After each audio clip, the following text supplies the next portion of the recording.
Welcome to our short introduction on using the Playbooks ebook reader, showing the facilities available for a low vision reader. We're using a Nexus 10 tablet here. The Nexus 10 is an Android tablet from Google. It has two benefits over other Android tablets. The first is that it runs what is currently the latest version of Android, 4.2, also known as Jelly Bean. And secondly, there is no skin. A skin is additional software that some manufacturers add to their devices to change how it looks and works. And the problem with a skin is that it can disrupt the accessibility features that are built into Android.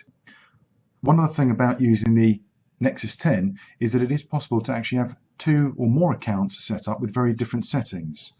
So we could have two people with different levels of sight loss, each running the machine with their preferred settings. And that is a very nice feature to have so that you're not always having to switch back and forth. Android 4.2 has magnification built into it, but you do have to change a setting in order to be able to quickly toggle it on or off. So you go into settings and then accessibility, and there's a magnification gesture option. And once I've turned that on, I can triple tap the screen and that introduces magnification. With magnification on, I can use two fingers to scroll around the screen, and I can pinch to decrease the magnification or zoom to increase it to a level that's comfortable. Note that not everything on the screen is magnified. For instance, there are three buttons at the bottom of the screen which are always there, and those buttons do not magnify. By the same notion, if ever I need to type anything and the on-screen keyboard comes up, that also will not be magnified. With the magnification on, I can find the Playbooks app and tap it a single time to open. There are a number of ways that the Playbook app can present when you first open it. At the moment it's showing my recent read items, and the covers of these are quite large and easy to see. If I tap the Read Now menu at the top, I have some other options such as My Library, and if I just show you what that looks like, the covers here are quite a bit smaller, but there are many more of them on the screen. So it's your choice which view you go for. Remember that in any of these views you can triple tap the screen to get the magnification back. Having chosen a book to read and tapping it a single time, the book opens, and if you did have magnification turned on, then it will turn off again. I could turn magnification back on and try reading a book using my two-finger drag, but this would be a very cumbersome way to read a book from beginning to end. An alternative to this is to move to the middle of the book screen, the original unmagnified book screen, which is between the two columns of text, and a single tap will bring a menu up at the top of the screen. I can now use my two-finger swipe across to the right and find an AA button which indicates there are some font options.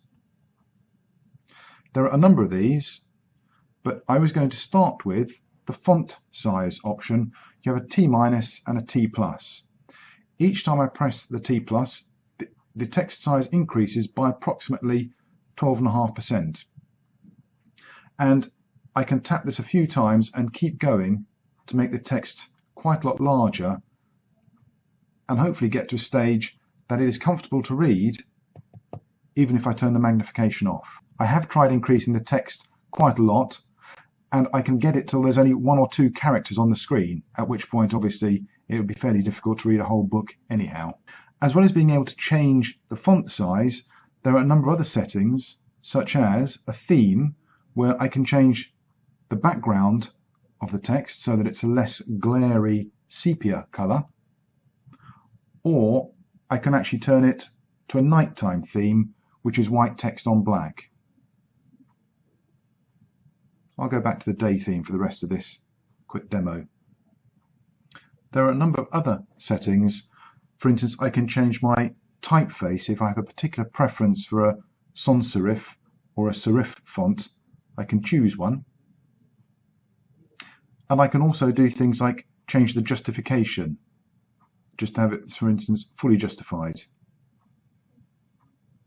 Line height and brightness are also options I may want to change, although it's important to note that if you want to change the brightness, you first of all have to take the auto brightness off, and it goes very dark, and then you can drag the slider in order to increase the brightness. When I have the tablet in landscape mode, text is always shown in 2 columns, regardless of the size of the text. And if I wished, I could put my tablet into portrait mode, and then it would be in a single column, again, regardless of any size of text that I choose.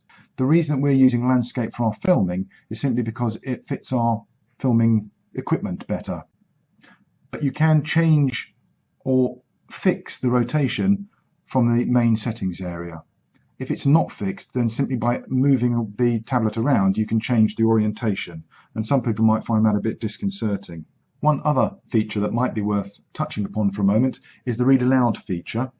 If I go to the settings menu at the top right of the Playbooks screen, there's a Read Aloud option, and if I tap that, it will start reading the book. One of the nice things about this low-impact routine, you could have a quiet... And then simply tapping the book stops that voice, although if I was to tap the screen again, it would start, or it would carry on reading. I need to go to the settings menu and stop reading aloud if I wish that to happen. I'm not sure how to get the voice to read from the top left of the screen. You may have noticed that the voice started reading from the right-hand column, and I'm not sure how to get it to change where it starts reading. But if you find a way of doing that, please let us know. I hope you found this quick intro to some of the features of the Playbooks app that might be useful to a low vision reader helpful. This video featured the Playbook app version 2.8.69 on a Nexus 10 tablet running Android 4.2.2. RNIB, supporting blind and partially sighted people.